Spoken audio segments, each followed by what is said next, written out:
से तो मौसम बहुत बढ़िया हो रहा है, लेकिन अगर शहर में गर्मी पड़ रही है और जाने की सोच रहे हो कि मनाली एक ट्रिप मारी जाए, और ये समझ में नहीं आ रहा कि मनाली सर्किट में क्या क्या है घूमने लायक, मनाली में कितना बजट आने वाला है, कैसे जाएंगे। अगर आप दिल्ली से निकल रहे हैं तो इस वीडियो को देखना लास्ट तक, समझ में आ जाएगा, सारी चीज़ें क्लियर हो जाएंगी।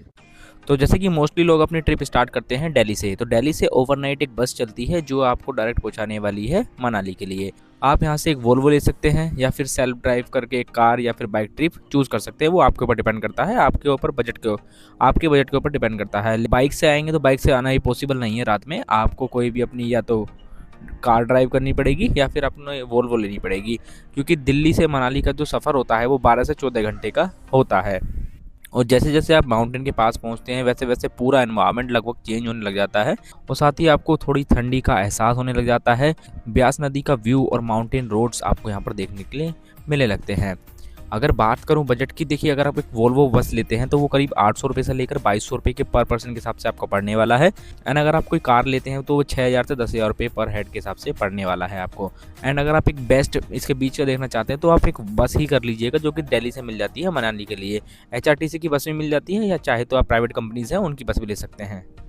मनाली पहुंचने के बाद सबसे पहले आपको डायरेक्टली मॉल रोड नहीं जाना है, इसकी जगह आप जाइए ओल्ड मनाली, जहां पर आप काफ़ी cafes, live music, river side views and backpacker का कल्चर आप एक्सप्लोर कर सकते हैं। अगर यहाँ पर कैफ़े की बात की जाए तो आप कैफ़े 1947 जा सकते हैं, ड्रिफ्टर कैफ़ेज़ जा सकते हैं, सनशाइन कैफ़े जा सकते हैं जो कि काफ़ी एक पॉपुलर कैफ़ेज़ हैं यहाँ के। इसके बाद सीधा आपको जाना है हिडिंबा टेम्पल।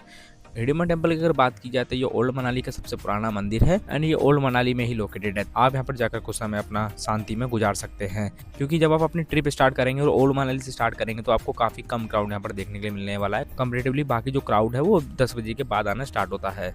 दैन उसके बाद आपको जाना है जोगनी फॉल्स के लिए। जोगनी फॉल की अगर बात की जाए तो ये बकेट लिस्ट में सबसे पहले नंबर पे होता है किसी भी टूरिस्ट के। यहाँ पर आपको पहुँचने के लिए 30 से 40 मिनट का ट्रैक करना पड़ेगा, तब जाकर आप वहाँ पर पहुँच सकते हैं, जो कि काफ़ी इजी ट्रैक होता है, इतना भी हार्ड नहीं है, आप आराम से कर सकते हैं। तो पहले दिन का आपका यहाँ पर खत्म हो जाता है, देन उसके बाद आपको आराम करना होगा, क्योंकि आप आ रहे हैं सफ़र करके, वो आप एक दिन के अंदर सारी चीज़ें कवर नहीं कर पाएंगे। देन उसके आपको नेक्स्ट डे स्टार्ट करना है, आपको जाना होगा Solang valley, Atal tunnel and Sissu, यहाँ के लिए आप जाइए। के लिए नेक्स्ट मॉर्निंग सबसे पहले आप पहुँचेंगे सोलांग वैली। सोलांग वैली में बहुत सारी एक्टिविटीज़ हैं जो आप कर सकते हैं, जैसे पैराग्लाइडिंग हो गया, रोपवे हो गया, ATV राइड्स हो गया, स्कीइंग हो गया। अगर आप विंटर में जाते हैं तो ये सारी चीज़ें आप कर सकते हैं, जिसमें प्राइस रेंज की अगर बात करूँ तो 500 रुपये से लेकर 5000 के बीच में, डिपेंडिंग अपॉन एक्टिविटी, कौन सी आप एक्टिविटी कर रहे हैं ये आपका रहने वाला है। इसके बाद आप मनाली से चलेंगे अटल टनल की तरफ। तो अटल टनल की आप जाते हैं तो यहाँ पर आपको one of the craziest experience देखने के लिए मिलने वाला है।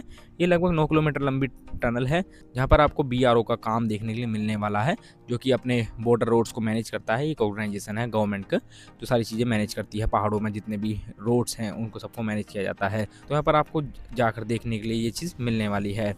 देन उसके बाद आप सिशु पहुंचेंगे। सिशु की अगर बात की जाए तो ये मनाली के पास लोकेटेड एक हिडन जेम है। तो जैसे ही आप अटल टनल क्रॉस करते हैं तो आप पहुंच जाते हैं सिशु।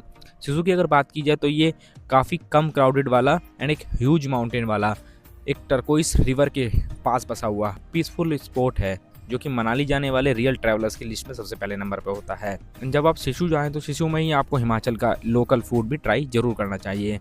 दैन उसके बाद आपको सिशु में ही आप चाहें तो अपना स्टे ले सकते हैं, या फिर आप आगे बढ़ सकते हैं, वो है सेतान वैली के लिए। सेतान वैली की अगर बात की जाए तो ये हिमाचल का one of the hidden gem है।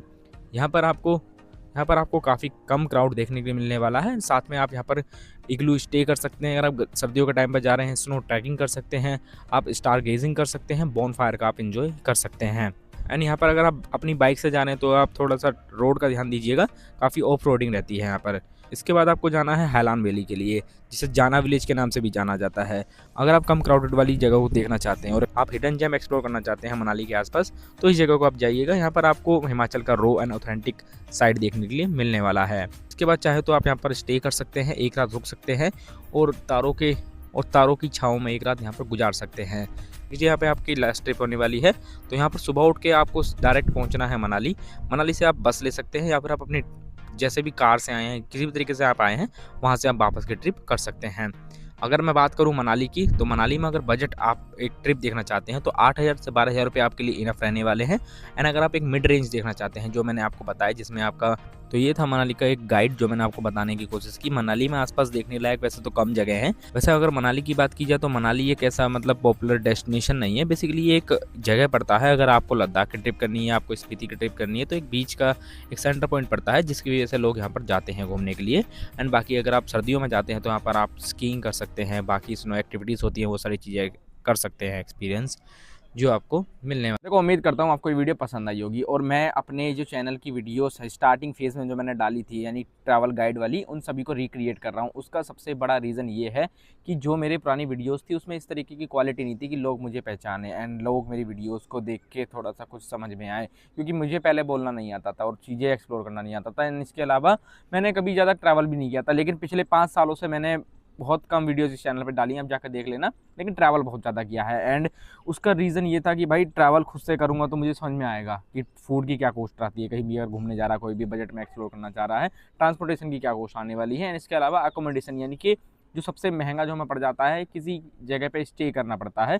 तो मेरा ये चैनल जो है बजट फ्रेंडली लोगों के लिए है, जो भी बजट में एक्सप्लोर करना चाहते हैं और देश दुनिया घूमना चाहते हैं, तो उनको एक गाइडेड टूर देने का मेरा काम है। एंड अभी आने वाली मैं 50 वीडियोस रिक्रिएट करने वाला हूँ। 50 वीडियोस आपको आने वाले 4 से 5 महीने के अंदर मिल जाएंगी। देन उसके बाद मेरी एक सीरीज़ स्टार्ट होने वाली है, लेकिन उससे पहले मैं एक सपोर्ट चाहता हूँ आपसे। अगर आपको वीडियो पसंद आते हैं ना जेन्युइनली, तो मेरी वीडियोस को शेयर भी करना सीखो। थोड़ा सा शेयर करोगे ना तो थोड़ा सा मोटिवेशन मिलता है और कुछ नहीं है।